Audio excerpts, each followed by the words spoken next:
Welcome to Focus Today. I'm your host, Perry Atkinson, and well, here we are in the winter months, and I don't know about you, but maybe your skin's a little dry, especially if you have a wood stove in the house. I don't know if you're putting the teapot on there and keeping a little humidity in the house, but just in general, we haven't had any rain until lately, and things have been a little dry. So I'm delighted to have back in the studio. It's been quite a while since we've had Dr. Jennifer Childers with us. She's with Ventana Wellness, and we're going to talk about dry skin. So it is a problem right now. It is. It actually is a problem here most of the year because the climate generally is pretty dry. But there's definitely an uptick in dryness in the winter months. All right. So is it more in the winter months than the summer months? Oh, yeah. Well, really? Yeah.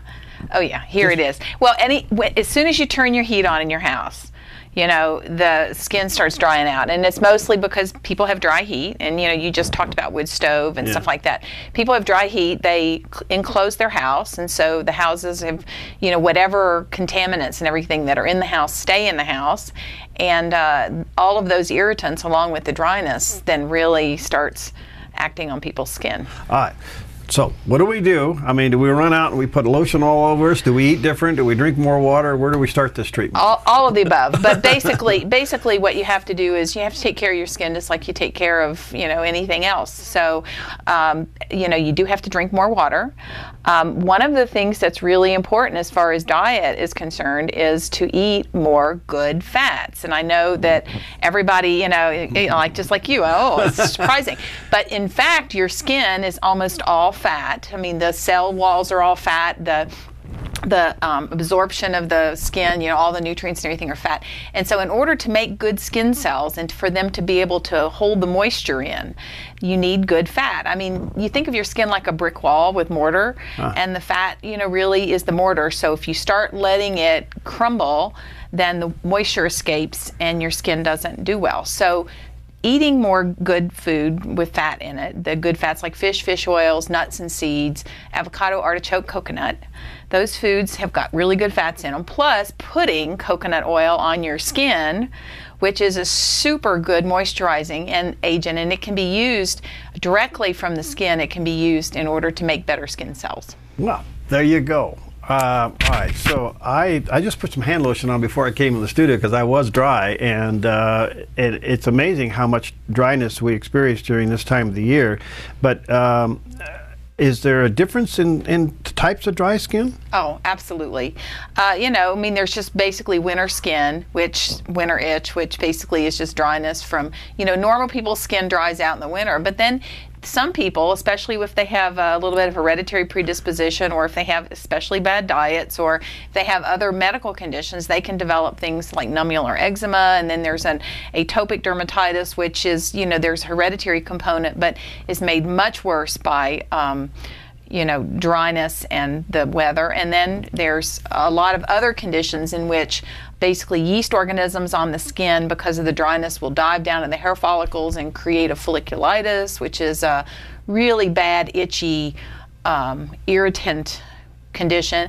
And then we have a lot of people around here who spend time in hot tubs.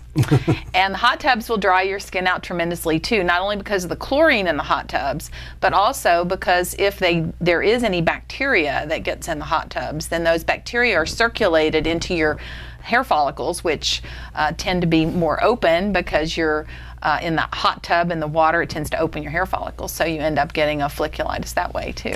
Is there a difference between dry skin and eczema? Yeah, oh yeah, absolutely, yeah. I mean, dry skin, you know, like you said, you felt like your hands were dry. Yeah, well, they were kind of cracky. And cracky, but they weren't actually itching. Not there, but here they are. Okay, all right, okay. So, you know, when it moves into eczema, though, I mean, you really get that itch component, and the itch can be extremely severe. Yeah. So, eczema, when you really move into eczema, so eczema, dermatitis, same name. Basically, it's like having poison oak, poison ivy, whatever. Mm-hmm. You have poison oak here, but basically it's that same thing. So it's really an inflammation of the skin created by, you know, the conditions that occur. And dryness actually can either start the condition or it can snowball it. In other words, you can have the basic, you know, hereditary condition, and then the extra dryness can then just send it into, you know, overdrive. So sort of like a snowball rolling down the hill. All right, now there's a ton of lotions out there, and I don't know, absolutely. How do you look for a winter lotion like you do with a summer sunscreen? I mean, are there numbers? What do we look for here? Okay, there are no numbers. Okay, so basically what, I think coconut oil actually is like the best moisturizing lotion that there is. Now, it's not a reasonable thing to use like just during the days to put on your hands, as you go. But there are now, we now actually have a pretty good understanding of the makeup of the skin cells and what's necessary. So the most important thing is ceramides, which are the fatty acids that are in the skin. And then there's a protein component, and there are some mineral components. And so there's a couple of lotions out there now that are actually designed to replace and to repair those particular components that are necessary for good skin function. Go ahead and name them. And so, well, the Cetaphil company makes one called Restoraderm, okay. And the CeraVe company. CeraVe is a newish, I guess, company that's been making a lot of different lotions, and they make one that contains the B vitamins and the ceramides and stuff like that. One of the old standbys, actually, Aveeno, the oatmeal formula. Oatmeal, who knew it, but oatmeal actually has a lot of the components in it that are necessary for skin repair. I mean, people knew that oatmeal helped soothe skin a long time ago, for chicken pox and whatever. But the Aveeno formulas with the oatmeal is also a repair formula, basically. So so there's a difference between just a moisturizer, which just kind of sits on your skin and sort of just forms a barrier, and then there are skin repair lotions or skin repair creams or skin repair products, and they actually help repair the skin barrier so that the moisture doesn't escape and the cells are healthier. Because you'll see such things like vitamin E added, you'll see aloe vera added. I'm trying to think if I ever seen one with coconut oil. I guess it's there. I just didn't look for it. So coconut oil is in some, but just using plain coconut oil actually is the way to far go. more effective. Well, okay, so this is the thing. Your skin basically renews itself or repairs itself about every 3 to 4 weeks, depending on your age and some other factors. And if you are a regular coconut oil user, like after your bath or shower or something like that, if you use it on a regular basis for a period of 3 or 4 weeks, it actually, by the end of that 4 weeks, your skin is actually better. So it's like that mortar with the brick wall that I was talking about before. It actually repairs, so you go in and it actually repairs a lot of the damage that's done to your skin. It actually has some DNA repair characteristics to it. So the capric and caprylic acid and the lauric acid and stuff in the coconut oil actually repair. It's really a major, and it's very inexpensive. As I said, it's not really necessarily easy to use it, all day long, because it's, comes in a big jar and it's greasy and whatever, but it goes in pretty quickly. Does it? Mm-hmm. Okay. About 10 minutes. All right. Now, you mentioned earlier hot tubs are obviously a problem primarily because of the chlorine. What about just good old long baths and hot showers? Yeah, they're a problem too. In this time of year, it's taking a long hot shower, especially. Oh, I love them. I love them. Especially if you allow the shower nozzle to pound on a particular area. There's a particular area in people's backs, right in the middle of the back here, where a lot of people itch. And they come in, they just itch and itch and itch and itch. And one of the reasons that they itch there so much is because they let the shower pound there because it itches, and then they can't moisturize it properly because they can't reach it. Right. And so that area dries out tremendously. And there's actually a name. There's actually a name for that condition, in the dermatology literature.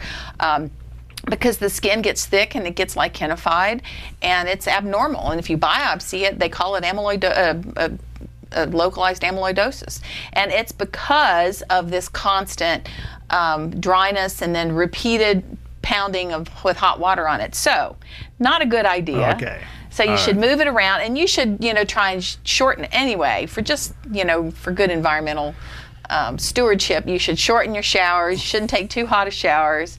And actually, this time of year, if you're not actively participating in, some sort of, exercise activity and stuff like that, you can even go every other day taking a showers, or even every 3 days. The older you get, the harder it is for your skin to repair itself, and the more the moisture tends to leak out.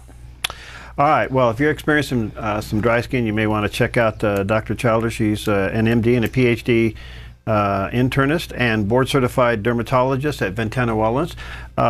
When somebody comes see you, when a condition, you know, the dry skin and the itchy and spots and breakouts, when should they come see you? Well, I mean, I guess it depends when it starts bothering them enough and they really feel like it's affecting their lifestyle. You know, if they're having, you know, issues where they can't sleep, or, you know, they're scratching themselves so much that they're actually getting maybe like secondary infections in their skin and stuff like that, obviously not a good thing. All right. Come see them then. All right. Well, thank you. I think we need to be aware of this, because if it's not properly treated, what's the ultimate problem? What happens? Well, it's the secondary infections that are the problem, because your skin gets really dry, and then, you know, you scratch and you itch, and then you get infections. You get cellulitis, bacterial infections, and then the skin, you know, then you end up in the hospital, and, you know, well, you want to do that. IV antibiotics, and sometimes, you know, that kind of thing. So, plus the fact that, you know, you're just not, it's not a good way to live to have, you know, moderately or severely dry skin. Okay. Thank you, doctor. You're for welcome. coming in. All right. Again, she's with Ventana Wellness. You may want to check that out, and you can catch them at ventanawellness.com. All right, we'll take a quick break. We'll be right back.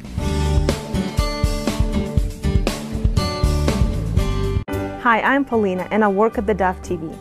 Did you know that when you support theDove TV, you have a profound impact, not only in our community, but around the world? It's your continued support that takes the inspiration and hope in the programs we produce and makes them available to the thousands of people who are watching these videos online every week. Help bring encouragement and hope to our valley and beyond by making a secure online donation today at our website, thedove.us.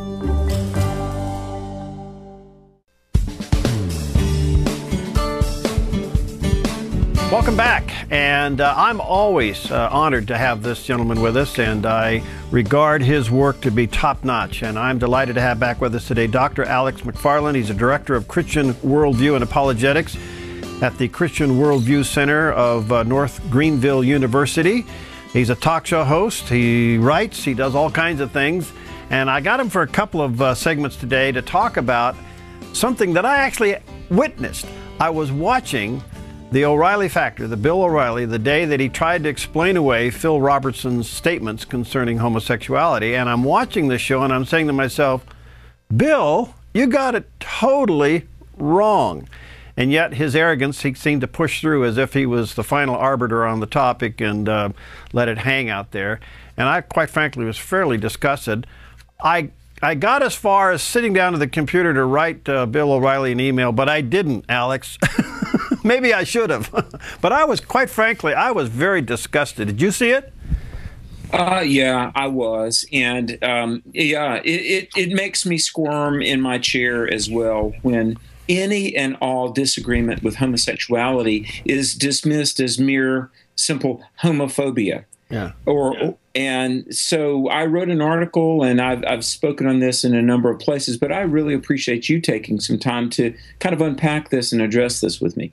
Well, I do want to get into it, because the other part of what Bill O'Reilly has done here is really the problem that a lot of people do. They cut and paste the Bible to say what they want it to say, and then they have the audacity to interpret it as the truth. And he's clearly used the power of his show to convey that, and I was, quite frankly, disgusted. Well, let me say this. There is such a thing in the world of broadcasting as media training. And if you go through media training by professional publicists and people that work with politicians and corporate leaders, and let me say I've over the last 20 years had my share of media training as well. You need to understand this, folks, that talking heads on television and pundits and commentators and certainly politicians and often CEOs of businesses, they are trained to answer whatever question they want to answer. Let me say this. If you're in a hostile media situation or a hostile interview situation, the publicist will tell you, regardless of the question, you answer the question you want to answer. Now, let me say this. For those, when Christians come along and we say that abortion is wrong, or homosexuality is wrong, or Jesus is the one savior and Islam is a false religion, and then we are told that we're anti-freedom, or we're heterosexist, or we're Islamophobic. Sometimes people dismiss our content out of ignorance, but oftentimes, like a Bill O'Reilly or one of the other talking heads on television that dismiss a Phil Robertson as being homophobic, and they never address their arguments or their content. Let me say, they know exactly what they're doing. They're completely dodging the content, and they're just painting with a broad brush and falsely accusing any voices of dissent as being fear. And it's not that way at all. In the case of Phil Robertson in Duck Dynasty, there was no indication whatsoever that his remarks were made out of fear or phobia. And I wrote an article that's floating around the internet now on 5 what I call extra biblical reasons that homosexuality is wrong. But we've got to address this pervasive accusation that any and all voices of dissent against the homosexual juggernaut and the well-funded, well-organized homosexual publicity machine, that it's homophobia. It's in some people's lives it might be, but certainly in the case of the great Christian thinkers of the world, it is not. Well, Alex, the response in support of Phil Robertson was historic, and if not, and I think we missed a point as Christians to celebrate the fact that he basically won this thing, and it got pushed to the side. But the only thing he did was say what the Bible says, and he got criticized for it. And when I watched Bill O'Reilly pull out other scriptures about don't judge unless you want to be judged to slam him down, I thought, boy, this guy really missed a point. But at the end of the day, Phil Robertson won the argument. He really did. He really did. And, for once, and maybe this will be the trend of many other victories, the gay, lesbian, transgender publicity machine got their hat handed to them, right, because there was a groundswell of support. As you may well remember, the Cracker Barrel people, right, Cracker Barrel restaurants, right, that were going to take all the Duck Dynasty merchandise off their shelves in about 24 hours, issued a public apology. And let me just say to everyone listening, what this illustrates is there is still a remnant of people, in fact, I would say more than a remnant, the majority, that believe in moral absolutes. Mm-hmm. And let me say, we believe in heterosexual monogamy and morality, not because we were force-fed it, but because it's written on the human heart. It's written on the human heart, and that's why the Bible calls it self-evident, undeniable truth, because we know right from wrong. We just don't always act on it or defend it. But yeah, Phil Robertson won this, and there was a groundswell because there is still human beings know right from wrong, and all the conditioning in the world, all the enforced pluralism of the public schools and a left-wing media, and all of the government pandering to the homosexual lobby because of elected officials that really don't have the moral backbone to stand for truth. All of the propaganda of 40 years is not going to change the fact that human beings in their heart have the law of God written there, and we know right from wrong. Boy, that's beautifully said. Do you think that the constitutional right of freedom of religion and freedom of speech got hurt as a result of this case with Phil Robertson?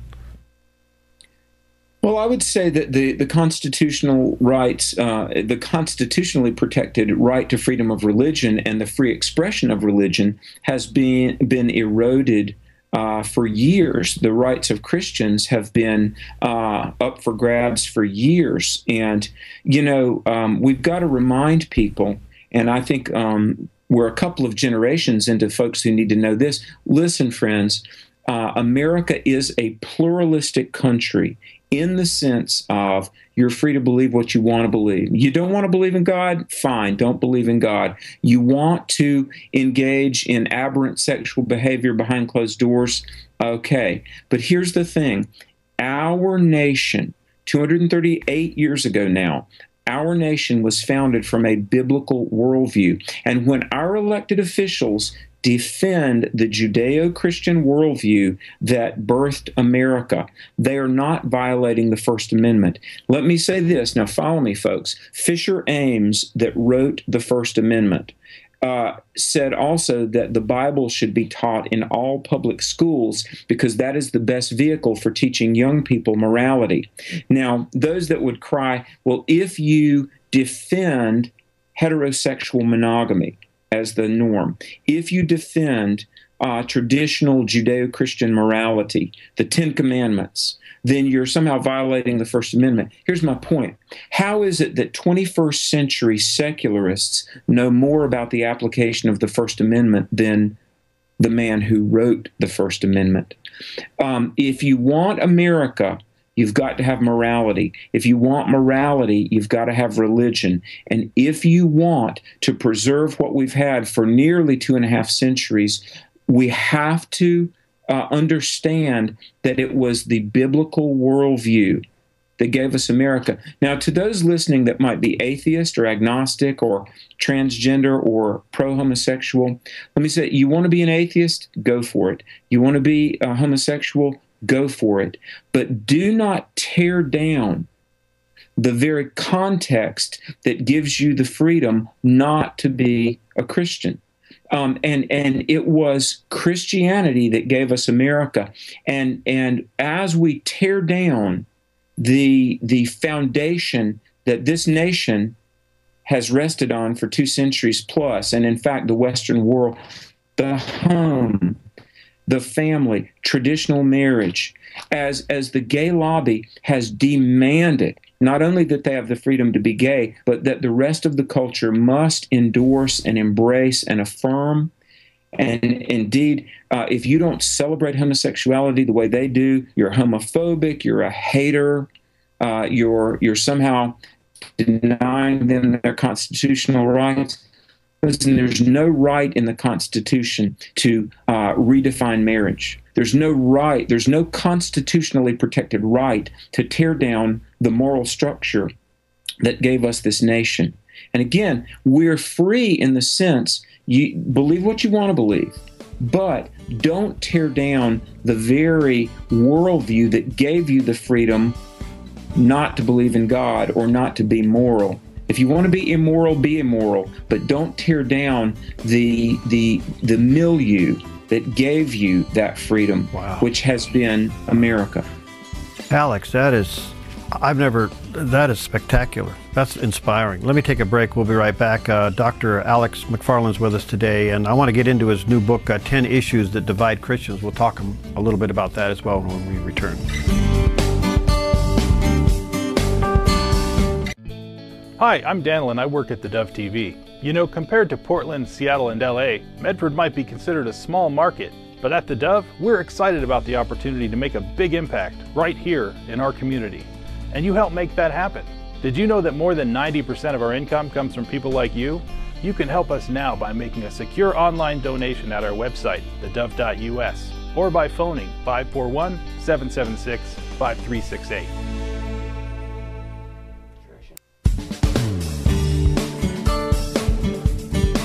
Okay, we're back, and our special guest today, Dr. Alex McFarland, and he's a professor of Christian Worldview and Apologetics there at the North Greenville University, and radio talk show host, author, speaker. I think he's all over the place, and I like to call him friend because I just love his spirit and what he does. And today we're talking about a variety of things. And I want to get into your new book, Alex, but before I do, I want to finish up with this Duck Dynasty, Phil Robertson / Bill O'Reilly. I find it interesting that Bill O'Reilly didn't get the pushback that A&E did because he got it so wrong. He was so wrong with it and so arrogant about being wrong with it. And he has the audacity to go on and then push his book of killing Jesus. I mean, the combination of that it was more than I could handle. Well, there's a lot on the Bill O'Reilly show that I do like, and I would really love to be on his program sometime and debate with him about some of these issues. Yeah, I wish you could. Oh, well, maybe God will open that door at some point. But we've gotten, let me say it this way, friends, to say that there is morality and it's tied to the nature of God. And since God doesn't change, what's right and wrong doesn't change. That's a bitter pill for a lot of people to swallow. But I would say to draw a line in the sand and say, as we've been saying, look, there is an objective, universal right and wrong. And if you don't want to acknowledge it, fair enough. You'll answer to God for that one day. But don't abolish morality in your quest. And let me just say this. I've been in the people business a long time. Go ahead, man. The homosexual lobby to legitimize and mainstream homosexual behavior, to mainstream gay marriage, and to redefine the family, all this is about is helping people assuage a guilty conscience and helping millions of people feel good about something deep in their heart they know is wrong. Now, if you want to be immoral, go for it. That's between you and God. But as I said, don't tear down morality that gives you the freedom not to be moral. Now, here's what I would say to the O'Reillys of the world. To say that there is morality and there is God, that's a bitter pill to swallow for some people. But I would submit to you that that is a less bitter pill than the pill we're about to swallow, which is societal chaos, which is the loss of our Constitution, which is the loss of our freedoms and our liberties. And I've got to say this, my friend, if 2014 had been 1776, we would not have an America. We have an America today because there were some women and men that were willing to say, look, right is right, wrong is wrong, there's a God, and we're going to stand up for what we know is true, and we may be killed, we might be imprisoned by the British. That's why on the Declaration of Independence, they wrote, appealing to God for the rectitude of our intentions. Now, friends, everyone listening, you need to tell your pastor to preach righteousness. You need to write to your elected officials and say, hey, senator, congressman, governor, city council member, school board member, we love you. I'm praying for you. But if you go wrong, we will see to it at the next election that someone is installed who will stand for what's right. It's a bitter pill to swallow to stand for truth, but that's a less bitter pill than the one we're about to ingest, which is the loss of our nation, the loss of our freedoms, and absolutely societal chaos and ultimately bondage in the days ahead if we don't, again, get the courage and the righteous fire to stand up for truth. And that means standing against error, which includes the well-funded, well-organized, 4-decade-plus lobby for homosexuality that has infiltrated now the classroom, the media, the arts, the judiciary, the government, and even in some cases the church. Wow. I just can't even express it any better than you just did. Over to your book, 10 Issues That Divide Christians. It appears that some of these issues that are not only dividing us as a culture and as a people and as a country, they're now dividing the church. We're seeing even churches now say, I'm rethinking this homosexual thing, maybe it's not so bad. We're seeing the pluralization of the church. How can we turn things around if we ourselves are divided? That's a great question. And while we're talking about things that have to be said, let me say there is a real devil. Satan is real. And Satan has had some good innings in recent years. I mean, he's gotten the church divided on some key things that the Bible has spoken clearly about. And I wrote this book, The 10 Issues That Divide Christians, and I talk about abortion, homosexuality, gay marriage, the environment, the role of religion in politics. And I talk about American exceptionalism and talk about some things that I think Christians really ought to know where they stand on. And I got to say that I know where I stand because I know where the Bible stands. And again, the Bible is a book shown to be inspired, trustworthy, by compelling lines of evidence. By the way, the 10 issues that divide Christians, that's my 15th book. And in a number of my other books, the 10 most common objections to Christianity and how to answer them, and my Stand series that I wrote with Tyndale and a number of others.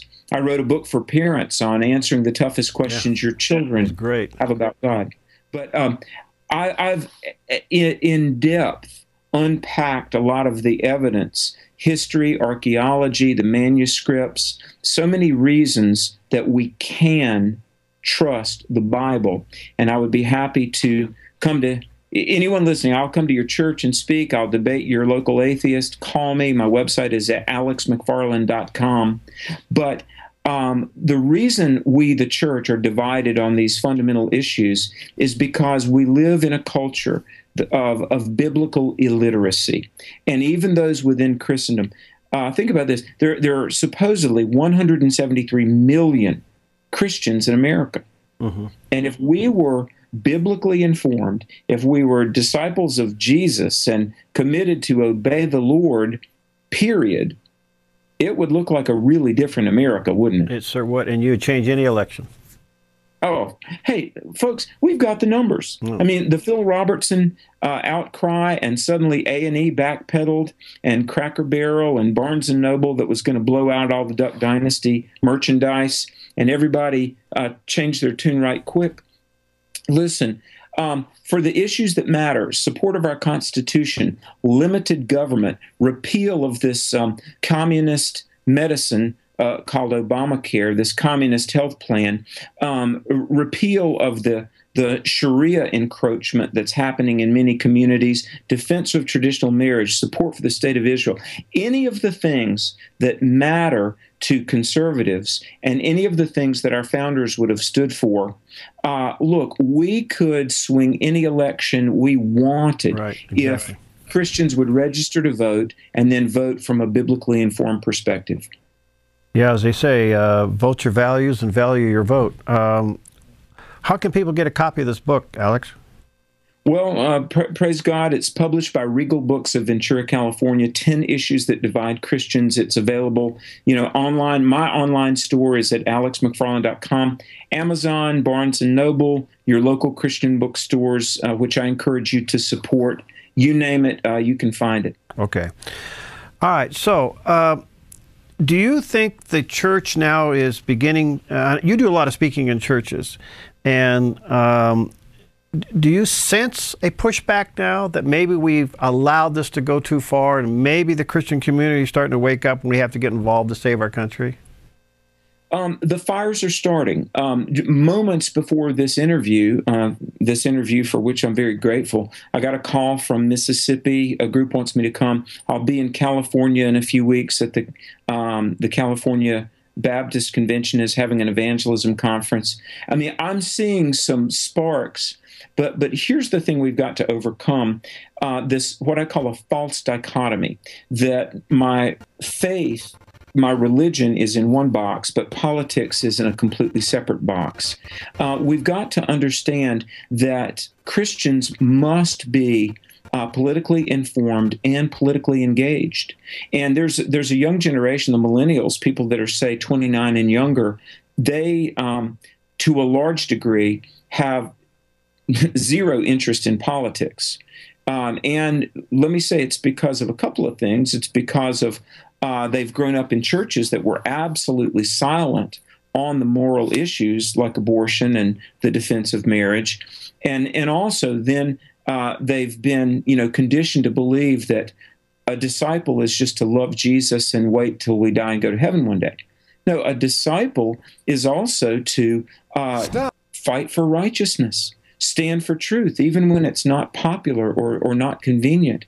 And so we've got to, again, understand that our calling is to be salt and light. Now, we've got the light part. Let's be a witness for the gospel. But we've got to be salt. And salt is a preservative. And if we Well, Benjamin Franklin said this. He said, everybody loves the fruits of freedom, but few people are willing to tend the tree that bears the fruits. Wow.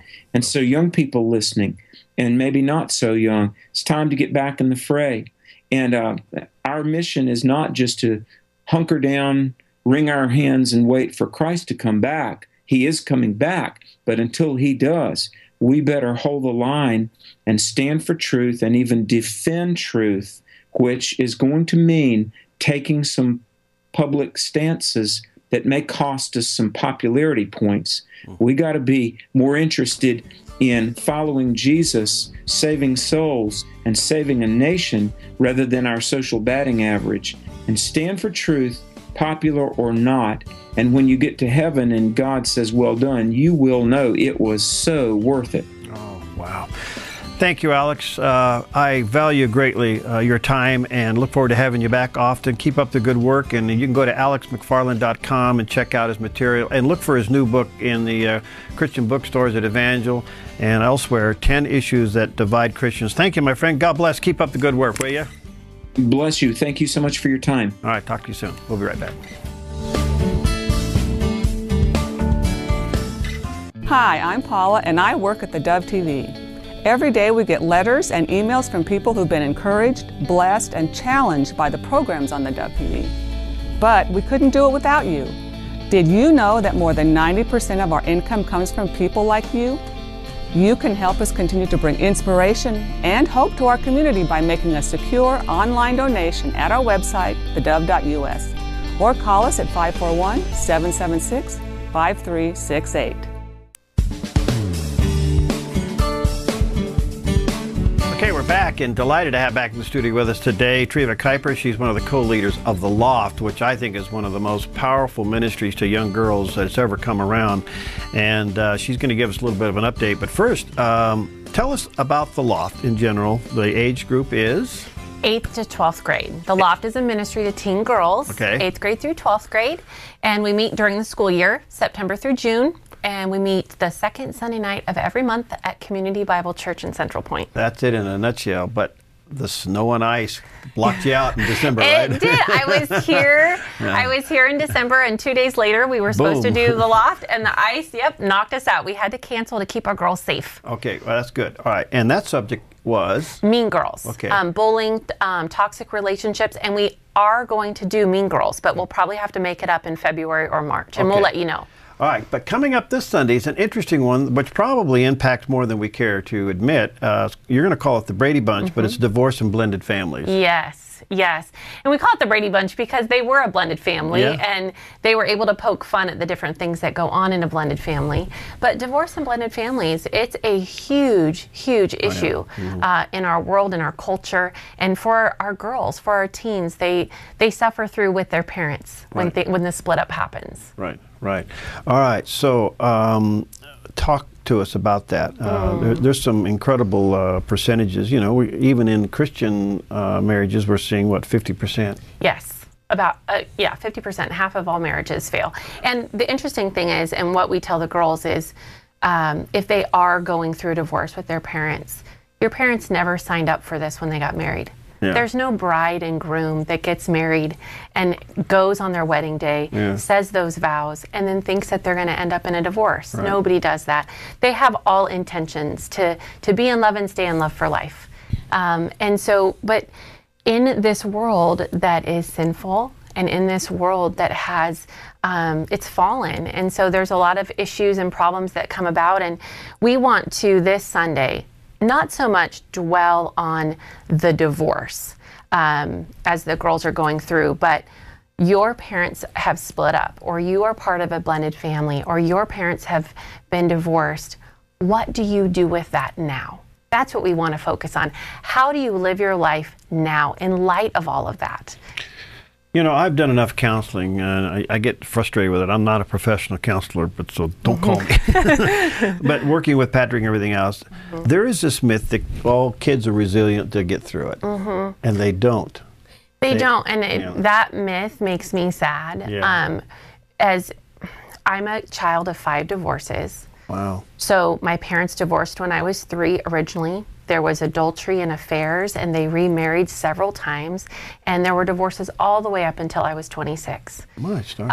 So I know the child version of that, and we're not resilient as children. And not only that, is we take all of that hurt and all of that confusion and we bring it into our adult life, and it affects the decisions that we make. It affects the relationships that we choose to be in, and it can affect our marriage. How do you, there's two things that come out of this. How do you get a young girl to realize that she's not the cause of the divorce, she doesn't have to carry it, and number two, that life isn't disposable. It's just not a throwaway life. When you don't like something, you throw it out the door. Right. Well, as far as her not being the cause of the divorce, we really try to focus for the girls at the Loft, just that they are loved by their Creator God, that God the Father loves them, that He loves their parents, that their parents are human, and that the things that come up, you know, there's a million different reasons why people get a divorce, but their parents, that's their stuff.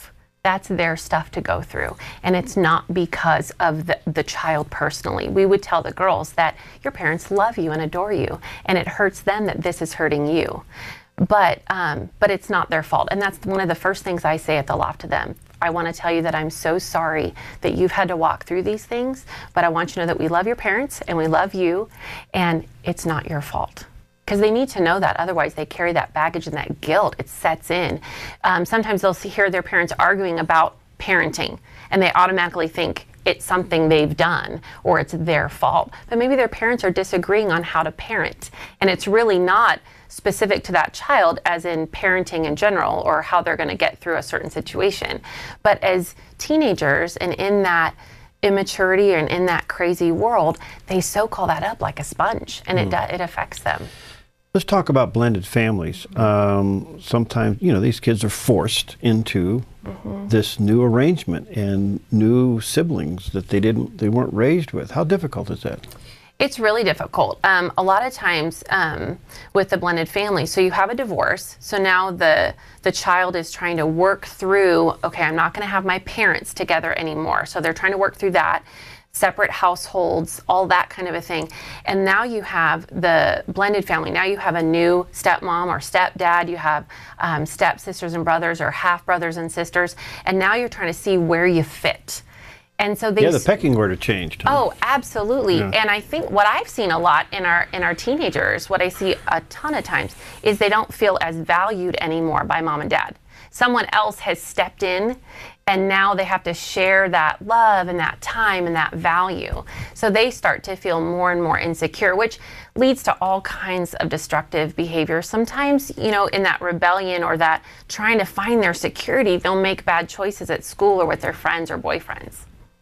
Wow. Do parents get involved in do you actually get the parents involved in this? Can you, or is that your goal? Or? Well, one of the reasons why I love chatting with you on the Dove is because I know our parents are listening, and they're listening, and I want to help them. That's also our heart. We are advocates for these teen girls. We believe that the parents need partnership, so we partner alongside. What's exciting is up till now, we haven't directly worked alongside the parents. We go through their girls.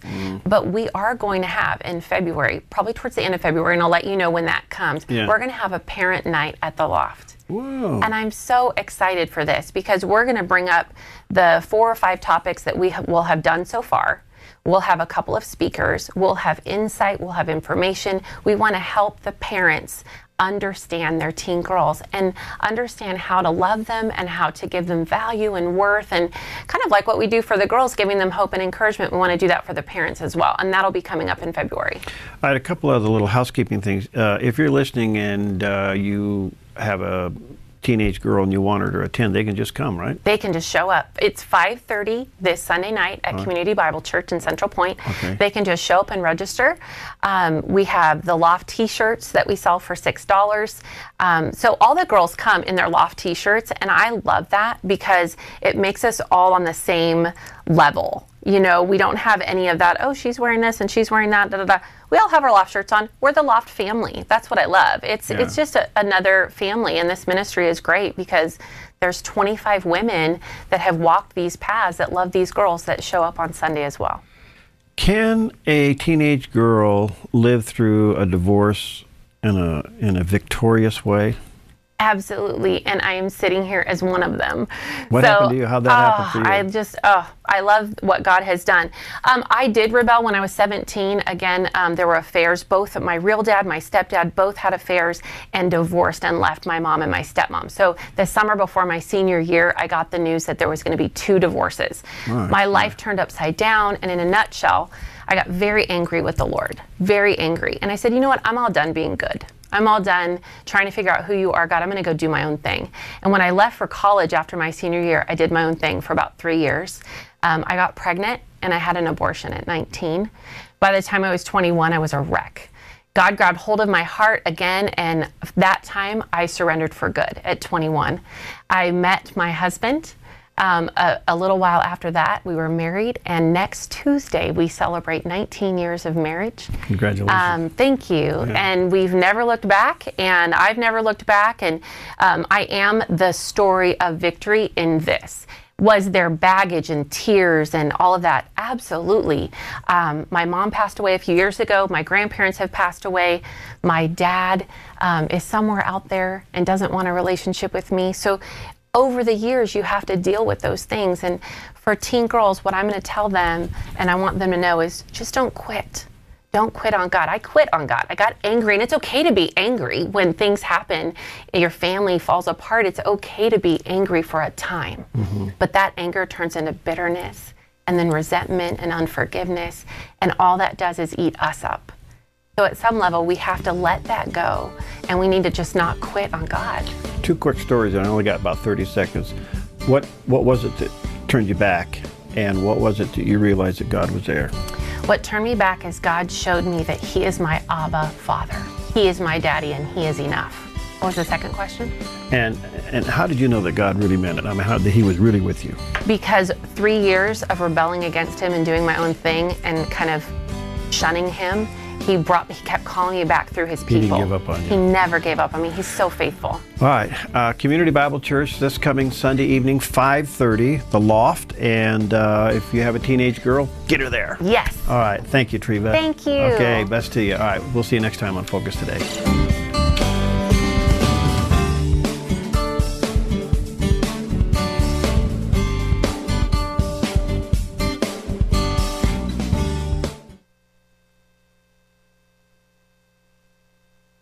Hi, I'm Jim and I work at theDove TV. Every weekday between 6 and 8 a.m., our award-winning news and sports team bring you the best morning show around. It's live, it's honest, and it's a whole lot of fun. And you help make it happen. Did you know that more than 90% of our income comes from people like you? You can help us continue to air local programs that share your voice by making a secure online donation at our website, thedove.us.